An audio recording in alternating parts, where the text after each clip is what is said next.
In this short introduction to covariant theory, I will show that a novel way to interpret time can simplify dark energy and dark matter by unifying the two problems. Much of the cosmic data can be causally explained with time slowing down over time. This aspect of time, in this model, is of itself the dimensionless parameter of change, linear and absolute. Proper time is covariant between inertial frames, synchronously emerging at different rates of change, monotonically dilating with absolute time. General relativity is currently our best understanding of the universe at a large scale, and quantum mechanics describes the very small, but despite both theories being hugely successful, they have yet to be unified. General relativity's background independence makes the two theories difficult to ratify. It is considered that Newtonian absolute time has been supplanted by Einstein's four-dimensional space-time. It is known that Newton time is wrong. That we know for a fact. That was Carlo Rovelli on the Life Scientific, who in his paper Forget Time says, "We must forget the notion of time altogether and build a quantum theory of gravity where this notion does not appear at all." Now, because I like to question aspects of received knowledge, instead of thinking of time as an emergent illusion like Einstein and many others, or not at all like Carlo Rovelli, I think that we should instead interpret Newtonian absolute time and Einstein's relative time as having a covariant duality, as if time has another depth or dimension, and my reasoning emerges from this thought experiment to challenge non-simultaneity. In physics and physical cosmology, the flow of time is unambiguously regarded as what a clock reads, and referred to in this work as relative, proper, or atomic time, that is based upon the time property of a cesium-133 atom. But because different observers measure time differently, it is regarded that there is no now moment in time, and that this leads to non-simultaneity and even the possibility of retrocausality. And so according to special relativity, when Alice and Bob pass one another, Alice can consider herself stationary, and so Bob's clock is running slower. And Bob can consider himself stationary, and so Alice's clock is running slower. And I consider this to be non sequitur. But if proper time is covariant between observers, then they can share the same background. So that if Alice is going faster relative to this background, then both would agree her clock is the one that's running slower relative to Bob's. But now we need to unify this idea with general relativity. Imagine that in the future we were to build a space station 22,2500 miles above the Earth in a geostationary equatorial orbit, and then lower a carbon nanotube cable and tether it to a position on the equator so that we can service it with a Tchaikovsky-type space elevator. Being in a geostationary orbit, the Earth and the space station rotate in a synchronous manner on a daily basis. Now, due to the net effects of time dilation, just like at the top of a building, time on this space station is relatively faster than at the Earth station, down on the equator. So, as an outside observer here, when we use this sidereal day as a crude representation of absolute time, everything is synchronous, even though in proper time they are not. We know that all observers' measurement of the speed of light will be the same everywhere, so in this case, with more elapsed time on our geostationary space station, a photon can travel further in a day relative to an observer on the equator, an extra 44 feet 2 inches. So light on a space station has an emergent coordinate light speed that is relatively faster than on the Earth's equator. Although we privilege the speed of light as an absolute constant, it is only constant in its proper time and proper distance measurement. Alfredo G. Oliveira, in his 2011 paper A Self-Similar Model of the Universe Unveils the Nature of Dark Energy, under the headings Base Units are Not Independent, points out, one must not confuse quantity with its measure. The length of a ruler is defined by the elapsed proper time a photon takes to transit a ruler, and so our SI unit of length is also based upon the time property of an atom at any specific location. Length and time are distinct independent concepts, as Oliveira says. While the concepts of length and time are independent, Their units are not. Therefore, the measurement of both time and space are both peculiar to the observer's time dilation. The coordinate speed of light is apparently faster at the geostationary space station relative to the speed of light on the Earth. Therefore, a time-dependent ruler there will be relatively longer than one at the Earth station. The result is an emergent and apparent paradoxical metric distance asymmetry, where the distance from the space station to the Earth and back is shorter than the distance from the Earth to the space station and back. This is something we can test and is contrary to Einstein's four-dimensional spacetime, where the time symmetry makes the measurement equal. Descend the elevator and you are descending into the Earth's gravity well. If the coordinate speed of light gets relatively slower, then your metric light speed measuring rods get smaller. This also means that you and your rulers, along with the atoms that we are made of, must also shrink relative to absolute spacetime, but still invariant in proper time. Descend the elevator, and the proper distance to a very distant galaxy will have a measured increase in the recessional velocity as the measured distance increases. Obviously, this observer-induced isotropic expansion of the universe is fictitious and requires no energy, not even as it accelerates as you get closer to the Earth. At rest on the planet, the universe continues to expand. This model proposes that this is still a fictitious expansion due to the absolute time dilating, slowing down, over time, making absolute time a ubiquitous, non-local, dimensionless parameter of change. To explain the proper time-distance asymmetry between the inertial frames of the space station and the Earth, we need to examine their peculiar relationship between the Hubble constant and the speed of light. Absolute time is transfinite, infinitely fast at the genesis moment and heading towards infinitely slow in the future. This breaks the time symmetry and brings any theory that predicts the finite age of the universe into question. This, then, is a covariant theory, of which there have been many, and some quite notable, such as Dirac's large number hypothesis and Euler-Navica's steady-state theory. In Oliveira's 2011 model, the Hubble constant is the parameter, but what I'm proposing here, in this model, is that time is of itself the parameter, and as such, a novel approach. The paradox of the distance asymmetry can now be resolved as an emergent one emanating from the point of view of the observer's proper time, relative to absolute time.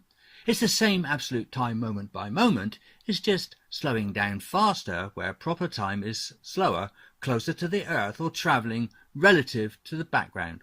For example,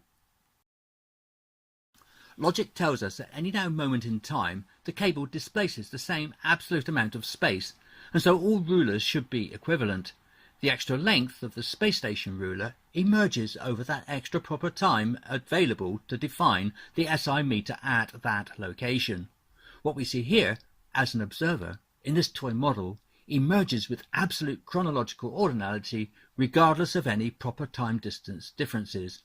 Although as an outside observer here, we do not see the Earth rotate any faster than the space station, even though it has a faster coordinate angular speed. What we observe is absolute spacetime, yet we measure in proper spacetime. We should not confuse the two.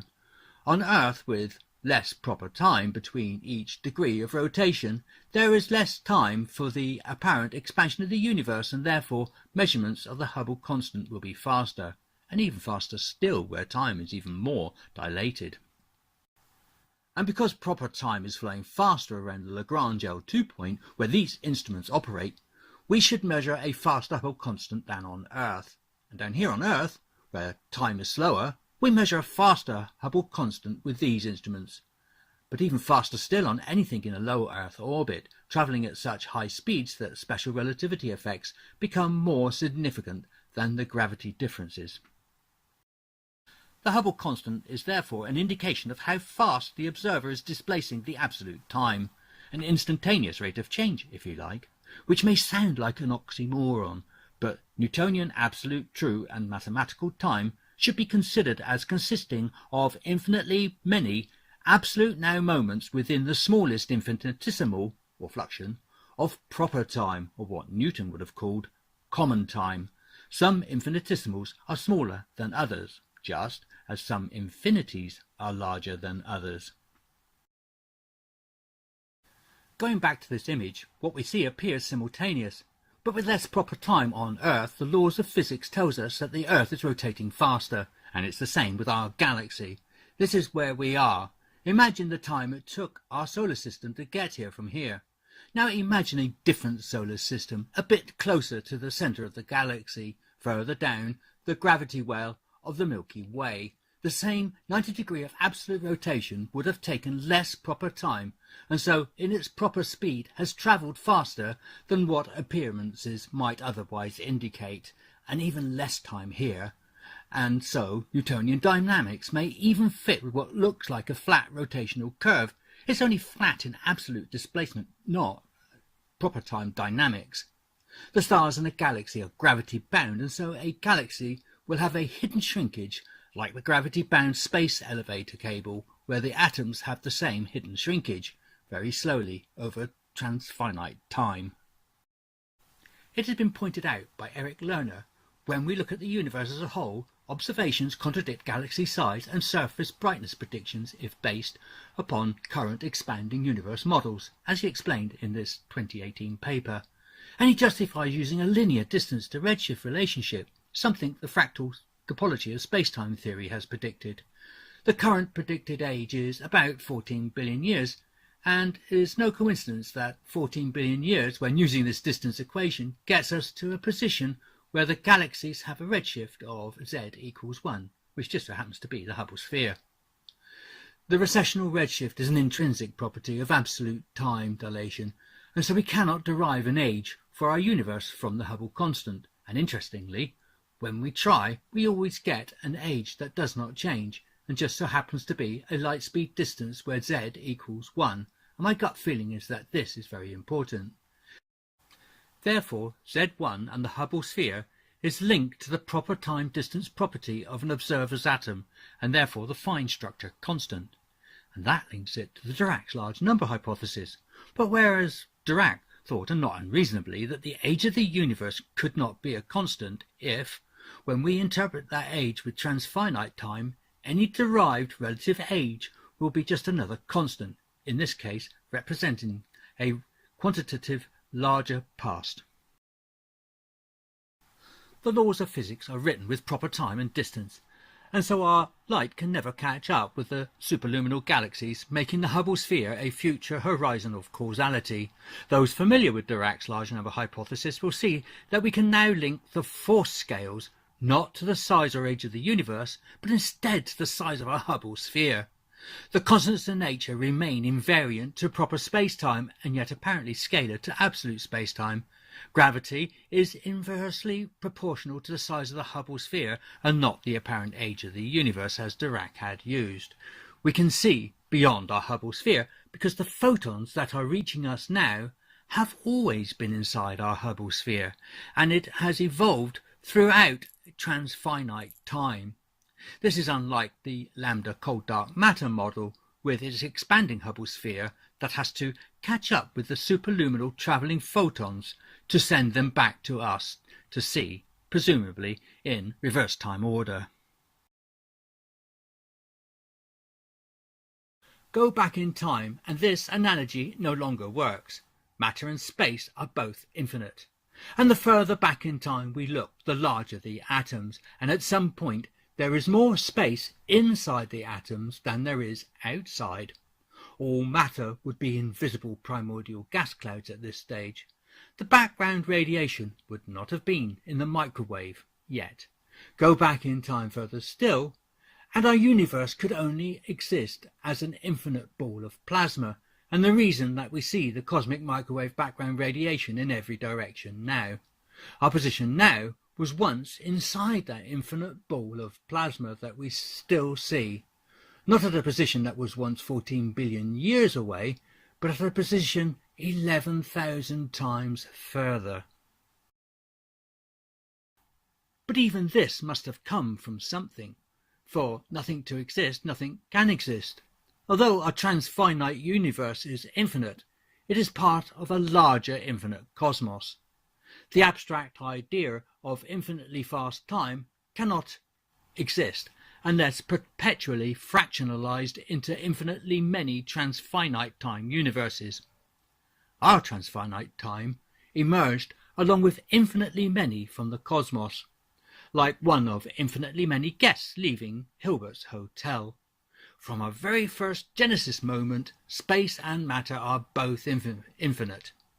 The moment of transition, a kind of dipole singularity, where universes have always emerged, a continuous flow, each one with their own Genesis moment, time slowing down for each one as if moving through an imaginary absolute time field. Fields, though, are not one-sided like this. They have a symmetry, rather like this.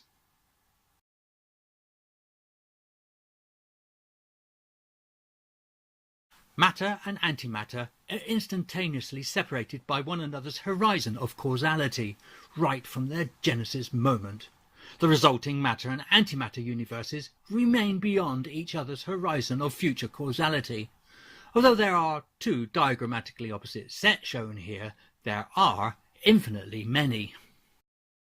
The whole cosmos is in an eternal fractal loop, displaying self-similarity and self-reflexivity, as everything evolves within a hierarchical, chronological ordinality. There is no going back in absolute time. Every point on the surface of this complex torus is host to a transfinite universe like ours, that adheres to the perfect cosmological principle and the cosmos as a whole in a steady state.